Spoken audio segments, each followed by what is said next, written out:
Hello again.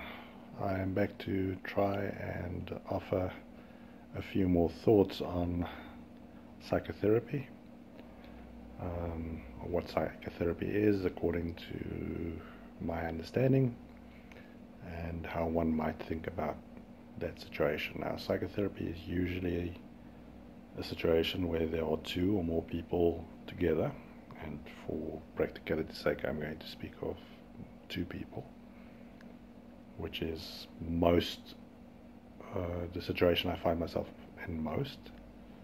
So two people sitting together, thinking primarily of the experience of one of those people. And I'll call that person the patient or the client.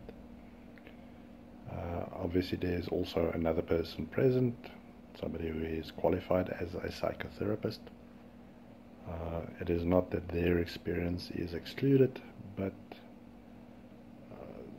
their experience only matters as it is relevant to that of the patient. Now, when I speak of experience, what is it that I mean? So there are, let's say, different domains or types of experience. There is what we can call emotions, feelings, and in a sense we are all quite familiar with what that is. So the emotional life of the person. There is the thought life, so things we think, maybe things we imagine. In one way or another, we may include, or we may differentiate between conscious and unconscious thought. I'll maybe say a little bit more about that just now. But in therapy, for the most part, both parties work through the medium of their conscious thinking or conscious experience in a moment. There are certain kinds of therapy, like hypnosis or hypnotherapy, where of course there is a different kind of emphasis on the conscious awareness of the patient versus, or in conjunction with, something that we can call less conscious, or things that are outside of conscious awareness. So feelings, thoughts, behaviors, things that we do, ways that we act, or ways that we don't act, don't do. There might be things like fantasies, which is somewhere on the border between the conscious and unconscious mind, conscious awareness. But for the most part, the conversations that take place will have to do with two people who are relatively consciously aware of what they are saying. That is not to say that both are equally aware of what the meaning is in what they are saying. Now, different kinds of psychotherapy will have different kinds of emphasis. Let's take thought as an example. So in something like CBT, or cognitive behavioral therapy, the kinds of thoughts that people are consciously aware of, or that they can easily become, or more easily become aware of,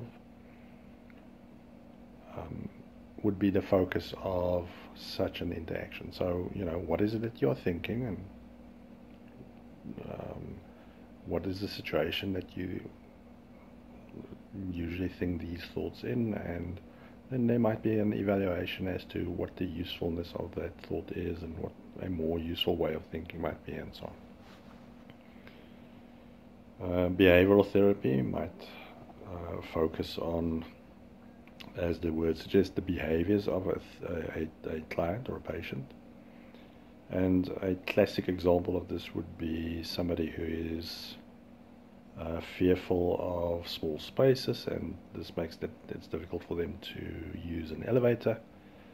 And you might use something like desensitization, where you progressively allow the person, or support the person to approach and eventually make use of the elevator. So go up to the elevator, maybe sometimes even in your mind first, in your imagination, or then later on physically approach the elevator, allow the anxiety to build up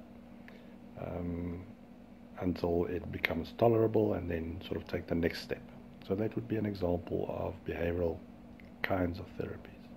And there are many variety and variances on these. I'm using fairly simple examples. Perhaps I can give an example of a more cognitive kind of input. So one of the very typical examples that one might find in therapy is that patients would be very self-critical, and in ways that are patently unfair and unrealistic. For instance, a person might often chastise themselves with a thought or words like, "Why am I such an idiot?" One of the approaches might be to challenge that thought, and to say, okay, so if this was a court of law and you made a statement like that about another person, would there be proof that this person is in fact an idiot? Usually that might give you enough wiggle room to say, well, no, it's maybe not the most intelligent thing to do, but I can't really say that I'm an idiot. So, okay. So what might be a more reasonable and rational thing to think and say to oneself in a situation like that? So, well, okay, I may not always know the best, but I do try my best with the knowledge that I have, and sometimes I make mistakes. So that's quite a reasonable kind of thought. And it should be obvious that it wouldn't carry the same kind of negative emotional load. There are therapies that have as their focus the nature of the relationship, or the interpersonal way that a person manages him or herself. For instance, a patient may always bring the therapist a little gift. Let's say a coffee on one day, or a chocolate bar the next, or a book or something.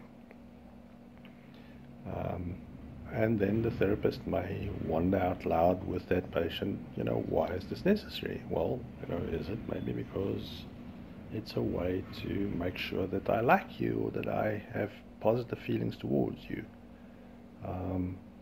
So again, a very simple kind of example, but the focus might be on the way the person relates, or they use humor to a degree that makes it difficult to get to any sort of substantive conversation. And the therapist might challenge that in some form or another. So there are approaches that are more interpersonal in nature. Then there are approaches that rely a little bit more on what we can call psychodynamic, or unconscious processes or content. And a very classic example of this would be, for instance, doing dream analysis, where a patient brings a dream, and through different methods, the therapist would help the patient to unravel some of the meaning contained in that dream, so that one can see what unconscious kinds of concerns are. Now, these are very simple examples, and in therapy these things become a lot more complicated and a lot more mixed up.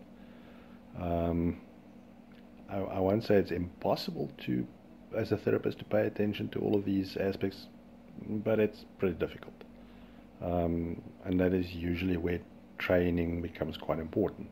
Now, I initially described psychotherapy as a situation where two or more people are in a type of conversation.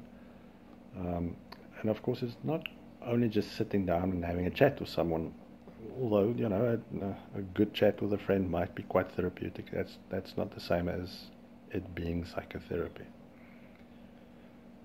So the training and the experience of the therapist allows him or her to discern within that conversation, from the behaviors, feelings, memories, reflections of the patient, to discern something of deeper meaning, deeper significance, that he or she can feed back to the patient in different forms.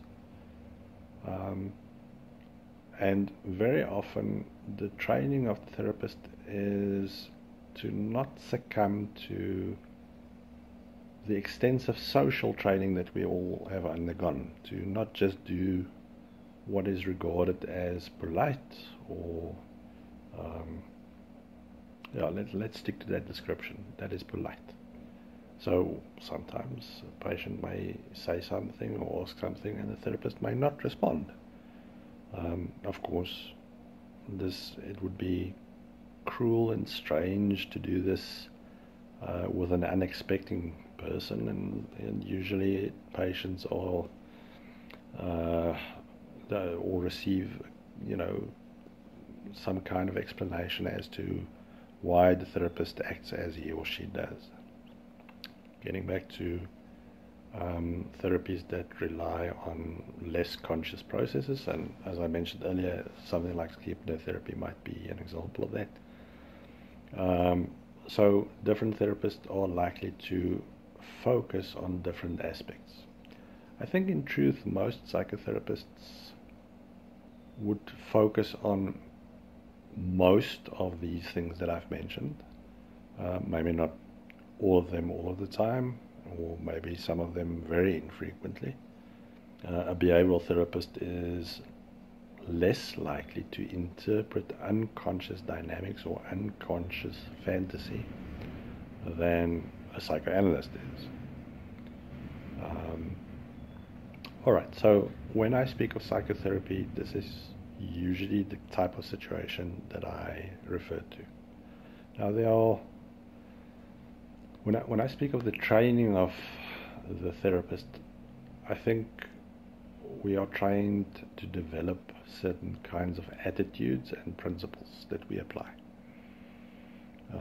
And as we go ahead with this series of videos, I would like to expand on some of these attitudes to not only describe what psychotherapy is, but to maybe also try and describe how these attitudes might be useful outside of therapy in, let's say, normal life. I hope that this makes it a little bit clearer what psychotherapy is focused on. I have not given much description as to the methods of psychotherapy, and perhaps as we go on and it becomes more relevant, we can focus on that as well. Thank you for your time and attention, and I hope to see you in some future spot. Bye-bye.